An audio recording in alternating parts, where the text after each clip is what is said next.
প্রিয় দর্শক আসসালামু আলাইকুম welcome back to legal help with Piya আপনারা দেখছেন the last segment of legal help with Piya সবাইকে যোগ দেওয়ার জন্য ধন্যবাদ তো প্রিয় দর্শক তাড়াতাড়ি এই সেগমেন্টের সময় খুব বেশি না আমাকে বলা হয়েছে তো একটা ইমেল করে আমরা দেখব দু একটা কল নেওয়ার চেষ্টা করব ইমেলটা আসলে এসেছে আমার ফেসবুকে তো এবং বাংলা ইংলিশে বাংলা লেখা হয়েছে আসসালামু আলাইকুম Piya sister my name is Muhammad I am a British citizen by descent আমি দেশে বিয়া করেছি I want to know আমি কি আমার চিলড্রেনের জন্য ব্রিটিশ সিটিজেনশিপ অথবা ব্রিটিশ পাসপোর্টের জন্য অ্যাপ্লাই করতে পারি I am 34 years old my kids are 7 5 and 3 and they are here on family visit to the UK They're here on the family visit to the UK. So what can I do to keep them here as a British citizen? Please let me know. My email.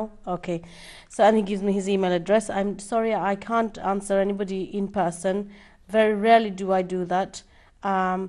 But the again we will give you a general guideline. এইটা উত্তর আপনি যদি দেখছেন it's basically you have told me that you are British citizen by descent. So I will just tell you how you can get citizenship for your children if you are British by descent. Now, if you have lived in the United Kingdom in the past, your children will have entitlement to be registered under Section 3, subsection 2 of the British Nationality Act 1981. If they were born outside the UK, if they were born after 2002 outside any of the British overseas territories, and if they were born to parents, one or both who are British citizen by descent. I can read the rest of it, but I don't need to because obviously they satisfy that criteria. But also, what is important is that the parent who is British by descent has to have lived in the United Kingdom at any time before the child's birth for a continuous period of 3 years. So বাচ্চার জন্মের আগে যে কোনো সময় যদি বাবা এখানে আপনি যদি এখানে কন্টিনিউয়াসলি 3 বছর থেকে থাকেন এবং during that period আপনি 270 দিনের বেশি আপনি দেশ থেকে অ্যাবসেন্ট ছিলেন না এবং আপনি যদি অ্যাপ্লিকেশন বাচ্চাটা 18 বছর হওয়ার আগে করে নেন তখন আপনি রেজিস্টার করতে পারবেন আপনার বাচ্চাদের যদি আপনি না থেকে থাকেন ওই যে বললাম যে 3 বছর before the child was born the requirement for a parent to have lived in the United Kingdom for 3 years does not apply if the child was born stateless. Okay, that's something different. Now a child registered as a British citizen under this section will become British citizen also by descent. That means that তারা আবার তাদের বাচ্চাদেরকে automatically British citizenship pass করতে পারবে না to any children who are born out যদি বাচ্চা তাদের বাচ্চা যদি আবার দেশের বাইরে জন্মগ্রহণ করে তখন তারা ব্রিটিশ সিটিজেনশিপ পাস করতে পারবে না যে বাচ্চা সিটিজেন registered হয় under the section 3(5) of the British Nationality Act citizen otherwise than by descent and will be able to pass British citizenship. So that's if he was registered under section 3(5). I will read section 3(5) to you now. These are children born abroad যারা বাইরে হয়েছে who are British by descent and who are now living. So আপনার বাচ্চা this is a crucial point. আপনি যদি 3 বছর থেকে থাকেন এখানে before they were born you can apply to register them.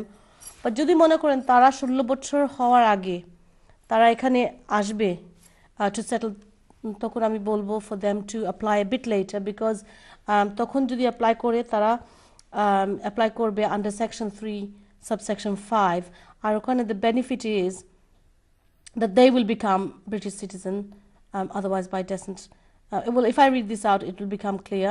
A child would have entitlement to be registered under section 3 subsection 5 if they were born outside the United Kingdom or they were born after 21st of May 2002 outside any of the British overseas territories. They were born to parents who are British citizens by descent and the child and their parents have lived in the United Kingdom for a 3-year period ending the day which we receive the application and the child and their parents have been present in the United Kingdom at the start of that period. So যদি 3 বছর থাকেন at the point যে সময় application হয়, then they can make this application. And also the child and their parents have এই সময় যে 3 বছর, they shouldn't have been absent from the United Kingdom more than 270 days. There is no discretion to ignore absences greater than 270 days, so they're very strict about that.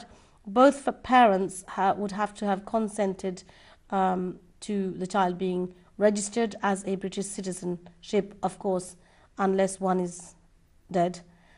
Now, if the parents' marriage or civil partnership has ended, they are legally separated, only the child and one parent need to satisfy the resident requirement. Ami pore jacchi the general law for other people to benefit as well. A child registered under this section will become a British citizen otherwise by descent. Tar mane they will be able to pass on their British citizenship. So in that scenario, if the child was to do it a bit later on, he will have more benefits. So প্রিয় দর্শক, যিনি এই email দিয়েছেন, আশা করি আপনি এটা দেখে কিছু পেয়েছেন। Thank you very much. আমরা চলে যাচ্ছি ফোন লাইনে। হ্যালো হ্যালো, আসসালামু আলাইকুম। ওয়ালাইকুম আসসালাম। আপু, আমি জানতে চাই যে আমার বাচ্চার জন্ম হয়েছে 2009 সালে, আর বাচ্চার বাপ লিগেল হয়েছেন 10-এর লাস্টে ডিসেম্বরে, ইনডিফিনিট লিভ পাইছেন। জি। আর এখন মানে আমিও পরে অ্যাপ্লাই করার পরে লিগেল হয়েছি। এখন আমার বাচ্চার পাসপোর্ট এখনো বানাইছি না। এখন এই বাচ্চার পাসপোর্টটা গ্রিন হইব না লাল পাসপোর্ট বানাইতে পারবো? ওকে, মিস্টার রহমান সত্য ফলো করছেন। ও তখন তো আমি কইয়া গেলাম আপনারে, আবার একটু ডিটেইলসটা একটু আমি আপনার বাচ্চার জন্ম হয়েছে 2009 বাবা 9-এ, আর তার বাবা লিগেল হয়েছেন 10-এর ডিসেম্বরে। ওকে, ইনডিফিনিট লিভ পাইছেন। ওকে, এখন আর আপনি? আমি তারপরে অ্যাপ্লাই করছিলেন এই গত অক্টোবরে, মানে 11-এর অক্টোবরে। আমার জানুয়ারিতে লিগ্যালিটি দিয়ে দিছে। আপনি কি অ্যাপ্লাই করছলা? আমি ভিজিট ভিসায় এসেছিলাম। ও আচ্ছা, ঠিক আছে। আমারে মানে এখন লিগ্যালিটি দিয়ে দিছে। তখন আপনার বাচ্চা তো নাই, আপনার বাচ্চা নিয়ে আপনার মাত্রা নাই? জি, আমার বাচ্চা এখন আরেকটা হইছে আর কি। ওকে, আপনার ওয়াইফ কি তো ব্রিটিশ নেই? নো, তান হাজবেন্ডে ফাইছুন আইএলআর বাচ্চা জন্ম হওয়ার পরে, আর তাইন কিন্তু তাইন ওই জাস্ট স্পাউস ভিসা। এই জানুয়ারিতে আমার লিগ্যালিটি দিয়ে দিছে। আপনারে কিতা লিগ্যালিটি দিয়া দিছে আমি বুঝছি না। আপনার লিমিটেড লিভ টু, মানে আমরা ভিজিট ভিসা হিসাবে আমার 3 বছরের দিছে। আপনার ভিজিট ভিসা আইসলা, এখন যে ভিসা দিছে এটা আপনার স্পাউস হিসাবে নি, আপনার হাজবেন্ডের স্পাউস হিসাবে থাকতা ওটা নি। Question clear নাই।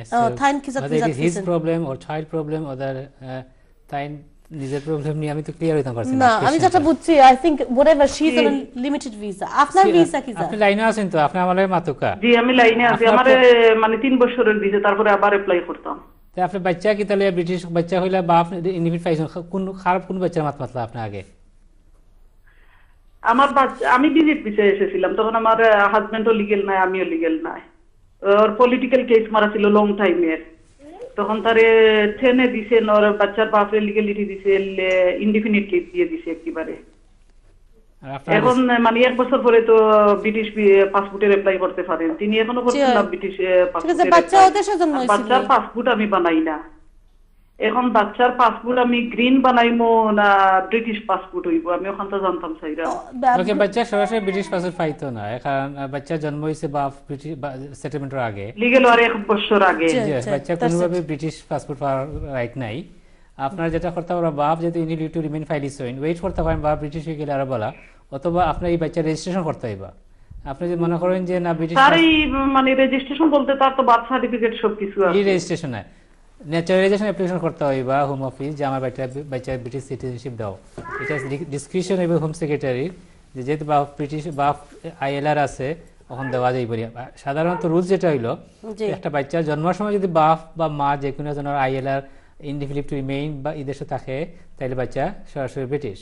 বাট যেহেতু এই বাচ্চা জন্ম হয়ে গেছে বাপ আইএলআর পাওয়ার আগে, সুতরাং রুলস ডাইরেক্ট করেন না, সুতরাং আপনার অ্যাপ্লাই করতে পারবা ন্যাচারালাইজেশনের লাগে অ্যাপ্লিকেশন করতে হয়, এমএন1 ফর্ম দিয়ে বাচ্চার ব্রিটিশের লাগে, বাট আমি অ্যাডভাইস করব ন্যাচারালাইজেশনের লাগে জি বাচ্চারে এটা ডিসক্রিপশন হোম সেক্রেটারি তাই যদি অ্যাপ্লাই করেন যে বাচ্চারা দেওয়া উচিত যদি বাপ সেটেল হয়ে গেছেন এটা দিতে পারে বাট আমি মনে করি যে বেটার হইব যে আপনারা যদি বাপ ব্রিটিশ হয়ে যান আর আপনি যেটা রুলস ফলো 3 বছর বাচ্চা থাকলে বাচ্চাটা রাইট হয়ে যায় ওন রাইট হয়ে যায় 3 বছর পরে হলে রুলস হয়ে পড়ে যায় লাগি বাপসি আর এটা মানে গ্রিন পাসপোর্ট না এখন বাচ্চা গ্রিন যদি লইন বাংলাদেশি পাসপোর্ট লইয়া বাংলাদেশি পাসপোর্টে আপনারা এন্ডোর্স নেবেন বায়োমেট্রিক রেজিস্ট্রেশন পারেন বাচ্চারা দিব যেহেতু বাপ সেটেল দেশ এটা আপনি অ্যাপ্লাই করতে বাচ্চার লাগি আপনি তাকে মানে এর লাগি দিব নি ব্রিটিশ পাসপোর্ট দিব নি ব্রিটিশ পাসপোর্ট ডাইরেক্ট দিতে না জি না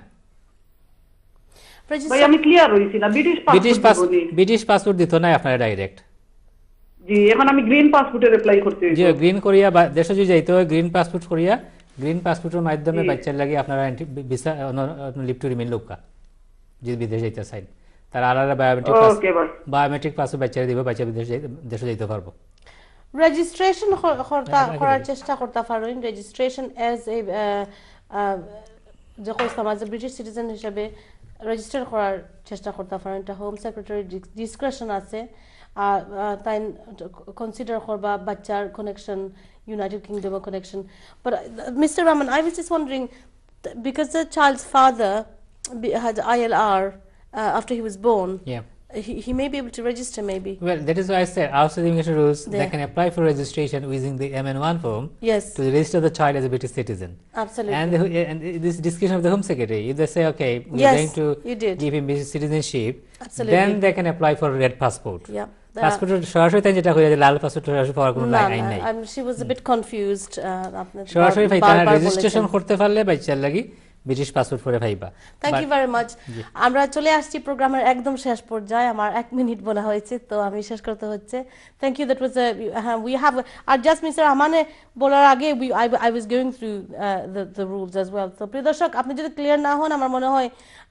you know it sometimes it does they are very difficult things to understand একটু সমস্যা হয় বুঝতে আমরা বুঝি আপনি যদি চান আবারও ফোন করতে পারেন নেক্সট উইক অথবা ইমেল করতে পারেন প্রিয় দর্শক আপনারা যে যেখানে আছেন সবাইকে আমি আন্তরিক ধন্যবাদ জানাতে চাই আন্তরিক শুভেচ্ছা জানাতে চাই for you know the rest of the week until next time when you will be watching me again on Legal Help with Piya next Saturday hopefully just reminder also দিচ্ছি যে এই প্রোগ্রামের রিপিট আপনারা দেখতে পারবেন মানডে মর্নিংস at 10:30 AM প্রোগ্রামের repeat ইউটিউবেও পাবেন এবং আমার ফেসবুক পেজও আছে ফেসবুক পেজে আমি অনেক ইমেল পাই তো ইমেলগুলো আমি কভার করার চেষ্টা করব এই প্রোগ্রামে আমি ফেসবুকে কার উত্তর দেই না প্রিয় দর্শক সবাইকে আমি again thank you very much for your time and thank you very much Mr. Rahman for your time it's you know you are on your own today and thank you so much for putting up with me and my viewers thank you তো প্রিয় দর্শক আপনারা ভালো থাকুন সুস্থ থাকুন এই কামনা নিয়ে আমি বিদায় নিচ্ছি আজকের মতো খোদা হাফেজ